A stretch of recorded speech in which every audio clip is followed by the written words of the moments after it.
ప్రపంచవ్యాప్తంగా పలు దేశాలు ఆందోళనలతో అట్టుడుకుతున్నాయి. ఇప్పటికే నేపాల్లో జన్ జీ ఉద్యమం కారణంగా ఆ దేశ ప్రధాని కేపీ శర్మ ఓలీ రాజీనామా చేశారు. ఇప్పుడు ఫ్రాన్స్లోనూ అదే పరిస్థితి నెలకొంది.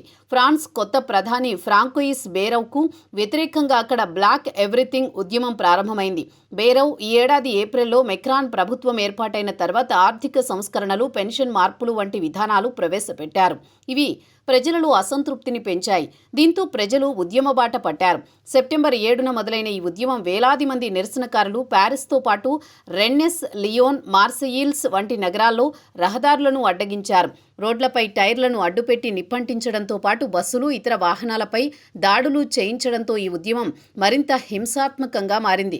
రెన్నెస్లో ఒక బస్సును దగ్ధం చేయడంతో విద్యుత్ సరఫరా లైన్ దెబ్బతిని రైళ్లు నిలిచిపోయాయి. ఈ ఉద్యమం ఫ్రాన్స్లో గత దశాబ్దంలో జరిగిన ఎల్లో వెస్ట్ ఉద్యమాన్ని గుర్తు చేస్తోందని విశ్లేషకులు చెబుతున్నారు.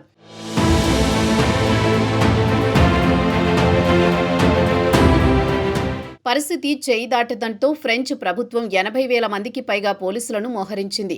ప్యారిస్లోని ఎలిసే ట్రయాంగిల్, రెన్నెస్, లియోన్లో భద్రతా దళాలు బాష్పవాయు గోళాలు, జల ఫిరంగులు ప్రయోగించి నిరసనకారులను చెదరగొట్టారు. 200 మందికి పైగా అరెస్టులు జరిగాయి. వీరిలో కొందరు తీవ్ర గాయాలతో ఆసుపత్రిలో చికిత్స పొందుతున్నారు. పోలీసు బారికేడ్లను చీల్చుకుని ముందుకు వచ్చిన నిరసనకారులు పోలీసులపై రాళ్లదాడులు చేశారు. ఈ ఘటనల్లో 5 మంది మరణించగా దాదాపు 150 మందికి పైగా గాయపడ్డారు. ఈ ఉద్యమం అవినీతి వ్యతిరేక ఉద్యమం కాదని, విదేశీ శక్తుల ప్రేరేపిత ఉద్యమమని ఫ్రాన్స్ ప్రభుత్వం పేర్కొంది. రష్యా, చైనా వంటి దేశాలు ఈ ఉద్యమాన్ని ఆధారం చేసుకుని ప్రచారం చేస్తున్నాయని ఆరోపించింది.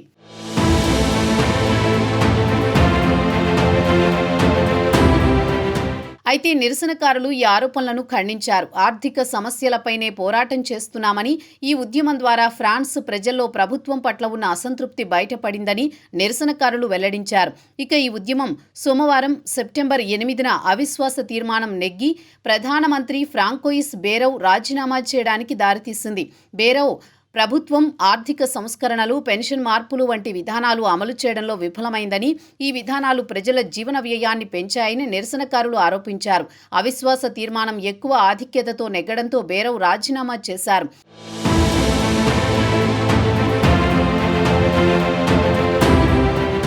ఫ్రాన్స్ అధ్యక్షుడు ఎమాన్యుయల్ మక్రాన్ వెంటనే సెబాస్టియన్ లెకోర్ను కొత్త ప్రధానిగా నియమించారు. మాజీ లేబర్ మంత్రిగా ఉన్న లెకోర్ను ప్రభుత్వాన్ని స్థిరపరచడానికి, ఉద్యమాన్ని శాంతించడానికి ప్రయత్నిస్తున్నారు.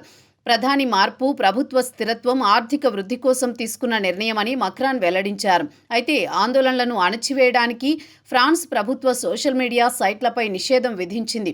దీంతో నిరసనకారులు ఎన్క్రిప్టెడ్ చాట్ యాప్లు, విపిఎన్ల ద్వారా ఉద్యమాన్ని కొనసాగించారు. వాట్సాప్, సిగ్నల్, టెలిగ్రామ్ వంటి యాప్లు ఈ ఉద్యమానికి కీలకంగా మారాయి.